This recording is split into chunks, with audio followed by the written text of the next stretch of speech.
Model activity का task कक्षा नवम श्रेणी का आज हम लोग इतिहास समाधान करेंगे। देखिए इतिहास में दिया गया है, पहला ही है कॉलम ए को कॉलम बी से बी के साथ मिलाइए। कॉलम ए को कॉलम बी से मिलाना है। देखिए पहला जो है युवा इटली। युवा इटली जो होगा, ये देखिए इसमें होगा युगसेप मैजनी में आ जाएगा, इसे करके लगा दीजिएगा इसका।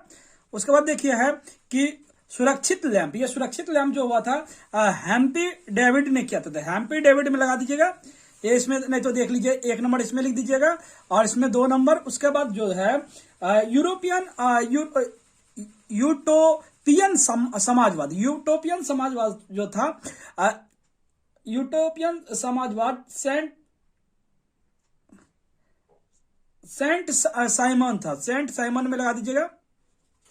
उसके बाद देखिए रक्त और लौह नीति, तो ये विस्मार्क होगा, ये विस्मार्क में लगा दीजिए। उसके बाद देखिए है कि फ्रांस में दूसरी बार 1848 ईस्वी में गणतंत्र की स्थापना हुई थी, तो ये सही है, तो इसमें सही का टिक लगा दीजिएगा आप लोग, नहीं तो सही लिख दीजिएगा। उसके बाद देखिए है कि औद्योगिक क्रांति के दौरान इंग्लैंड का वैश्विक कारखाना के रूप में जाना जाता है, तो हाँ ये वैश्विक कारखाना के रूप में जाना जाता था, तो सही का टिक लगा दीजिए। हिटलर के अनुसार इटली एक भौगोलिक अभिव्यक्ति है, ये रॉन्ग है तो इसको रॉन्ग लिख दीजिएगा। रूस और तुर्की के बीच ड्रेल नेपोलियन की संधि पर हस्तक्षेप हुआ था, ये भी सही है, तो इसमें भी सही। देखिए उसके बाद विकल्प या प्रश्न है, सही विकल्पों पर उत्तर लिखना है, तो सही विकल्प का हम लोग देखेंगे पहले कि क्या लिखा हुआ है। पहला जो है कि फ्रांसीसी क्रांति के दौरान फ्रांस का राजा था लुई 16वां था, तो देखिए ये लुई 16वां में आप लोग टिक लगा दीजिएगा, यहाँ पे भी है लुई 16वां। उसके बाद देखिए लिखा हुआ है कैंडाइड पुस्तक किसके द्वारा लिखा गया। कैंडाइड पुस्तक जो है वाल्टेयर के द्वारा लिखा गया, तो वाल्टेयर में लिखा दीजिएगा। वह व्यक्ति जिसने फ्रांस को आर्थिक त्रुटि का संग्रहालय कहा था, वो देखिए ये कहा था जो एडम स्मिथ ने, क्योंकि ये एडम स्मिथ जो थे आर्थिक विशेषज्ञ भी माने जाते हैं, अर्थशास्त्र के पिता भी माने जाते हैं।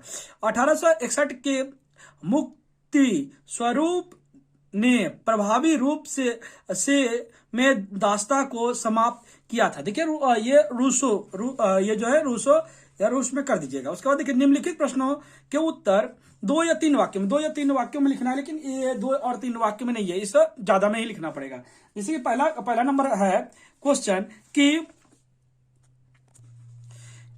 प्राचीन इच्छात के रूप में कौन जाना जाता था। देखिए प्राचीन काल में फ्रांस में कुछ प्रशासनिक अधिकारियों थे जो प्रत्येक प्रांत में राजा के एजेंट के रूप में कार्य करते थे। पूर्व क्रांतिकारी फ्रांस के राजस्व कमाने वाले कर्मचारियों को परिचारक के रूप में जाना जाता था। लगभग 1840 से 1889 तक इंटेंसेंट के प्रशासनिक एकीकरण और फ्रांसीसी राजशाही में समग्र विकास के महत्वपूर्ण भूमिका निभाई, इसी को एक छात्रित किया। उसके बाद देखिए लीजन ऑफ ऑनर क्या था। लीजन ऑफ ऑनर क्या था, इसके बारे में लिखना है। देखिए the Legion of Honour Napoleon Bonaparte द्वारा फ्रांसीसी सरकार को दिया जाने वाला सम्मान है। इसकी स्थापना 19 मई 1802 ईस्वी को पहली फ्रांसीसी गणराज्य में हुआ था। यह फ्रांस का सर्वोच्च सम्मान है और इसे 5 भागों में बांटा गया है। यह 5 डिग्री है, सेल्वेरियन, ऑफिसर, कमांडर, ग्रैंड विक्रेस, इतना ही लिखना पड़ जाता है। उसके बाद देखिए परिषद में आदेश क्या था। नेपोलियन का बर्लिन डिक्री 1806 में महाद्वीप से ब्रिटिश व्यापार लगभग को बाहर करने का एक प्रयास है। ब्रिटिश सरकार ने प्रिवी काउंसिल द्वारा अनुमोदित संप्रभु आपातकाल शक्तियों का उपयोग करते हुए परिषद के आदेशों का जवाब दिया। 1806 ईस्वी के नवंबर और दिसंबर के आदेशों में ब्रिटिश व्यापार को छोड़कर किसी भी बंदरगाह को नाकाबंदी की घोषणा की।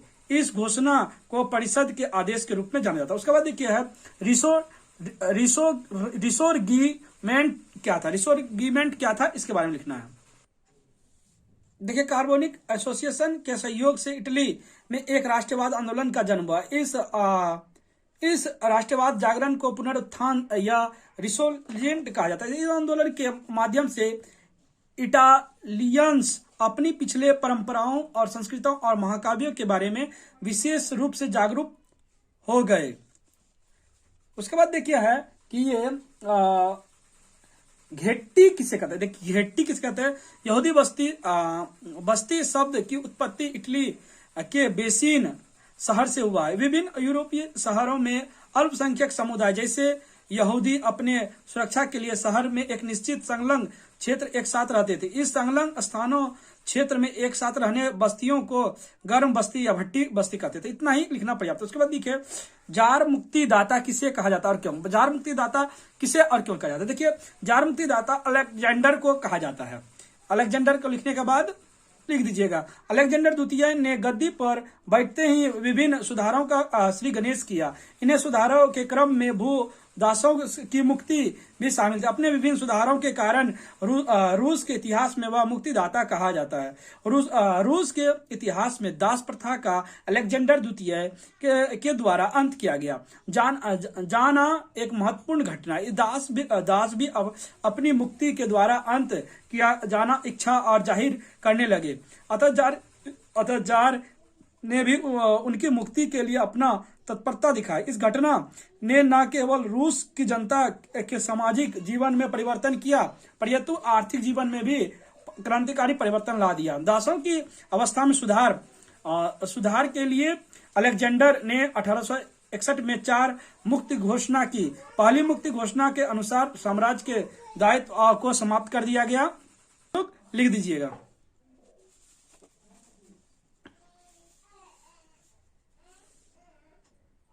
देखिए उसके बाद है कॉर्नेपोलियन पर एक संक्षिप्त टिप्पणी लिखिए। कॉर्नेपोलियन पर मैंने एक संक्षिप्त टिप्पणी लिख दिया है। इस प्रकार आप लोग लिख दीजिएगा।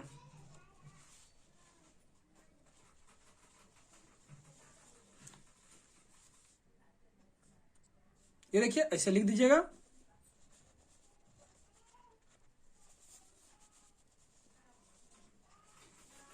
ये लिखने के पश्चात अब बढ़ेंगे दूसरे क्वेश्चन की ओर। देखिए क्वेश्चन में है हिटलर के उदय के क्या कारण थे। हिटलर का उदय का क्या कारण था। नाजी के नेता एडल्फ हिटलर का जन्म 20 अप्रैल 1889 ईस्वी के ऑस्ट्रिया के एक छोटा से ग्राम में। परिवार की आर्थिक स्थिति हिटलर के दयनीय होने के कारण वह उचित शिक्षा प्राप्त नहीं कर पाया। इस प्रकार आप लोग लिख दीजिएगा इसके बारे में।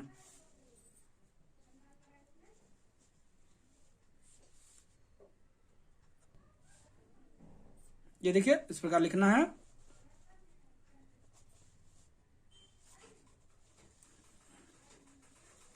उसके बाद देखिए हम लोग दूसरा आंसर की ओर बढ़ेंगे।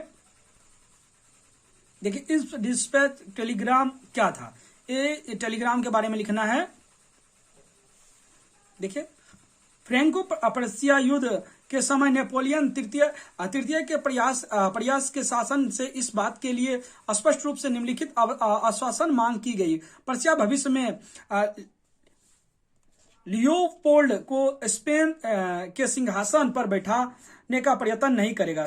सम्राट विलियम इन दोनों एम्स नामक नगर में छुट्टियां व्यतीत करने लगा था। अतः नेपोलियन तृतीय ने वेनेविटी नामक अपने राजदूत को कैंसिल विलियम प्रथम के पास भेजा। सम्राट विलियम प्रथम ने फ्रांसीसी राजदूत को आश्वासन कर दिया कि राजकुमार लियोपोल्ड कभी भी स्पेन राज सिंहासन के लिए उम्मीदवार नहीं होगा। अतः इसके बाद एम्स दूसरा स्थान पर चला गया। अब तथा फ्रांसीसी राजदूत के साथ हुआ अपने वार्ता का सारांश उसने तार द्वारा विस्मार्क को दिया। 13 जुलाई 1970 को रात को विस्मार्क को यह तार मिला। तार पढ़कर उसे घोर निराशा हुई। अतः विस्मार्क ने पुनः एक कूटनीति चाल चली। उसके तार की भाषा में हेर फेर करके समाचार पत्रों में प्रकाशित कर दिया। इस हेर फेर के पश्चात तार को पढ़ने पर ऐसा महसूस हो रहा था कि एम्स काउंसिल विलियम प्रथम ने फ्रांसीसी राजदूत का अपमान किया है। दूसरी ओर फ्रांसीसी जनता यह समझती थी कि सम्राट फ्रांसीसी राजदूत का अपमान किया है। दूसरी बात यह तार एम्स तार के नाम से प्रसिद्ध हुआ। फ्रांसीसी जनता इसके बड़ी क्रुद्ध हुई तथा अपने अपमान का बदला लेने के लिए नेपोलियन से मांग करने लगा। बिस्मार्क भी यही चाहता था। बिस्मार्क की चाल से दोनों देशों की जनता पूरी तरह भड़क गई। दोनों देशों में युद्ध छिड़ने की मांग होने लगी और जब 15 जुलाई 1870 को फ्रांस ने जर्मन के विरुद्ध युद्ध की घोषणा कर दी तो इसे एम्स डिस्पैच के नाम से जाना जाता है। इतना ही लिखना है। देखिए, जर्मन के एकीकरण में बिस्मार्क की क्या भूमिका थी, इस बिस्मार्क की भूमिका लिखना है। मैंने देखिए लिख दिया, इस प्रकार आप लोग भी लिख दीजिएगा।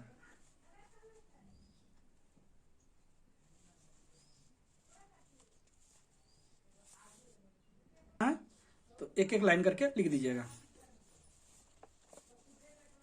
बिस्मार्क की नीति और रॉक्स लॉ नीति, ये लिखना बहुत ही आवश्यक है। तो इसके बारे में लिखते चलिएगा। देखिए इस प्रकार लिख दीजिएगा।